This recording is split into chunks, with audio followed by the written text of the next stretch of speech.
siguro. Tatay pa yung nakarain. Bebe, umiyak ka, be. Umiyak ka na. Ay, yung umiyak yun, hindi siya iyakin natin. Huwag kayo magmadaling ilabas siya.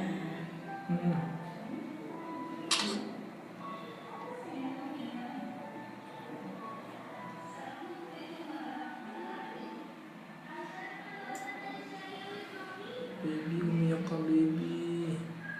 Be, iyak. Ayan, may luha na siya. Be, iyak ka, anak ko.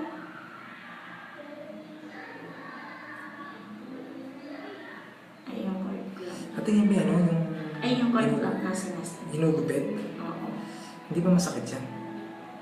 Ba't ang nangyari sa muso ni baby? Hindi ko nga alam, ba't baka bumangga ako sa sipit-sipitan. Tapos ko nakapawat yung uso. May bata pa naman. Ate, ikaw na bahala dyan, ha? Pero yung ilong niya, may ayos na ilong niya. Hindi siya yung...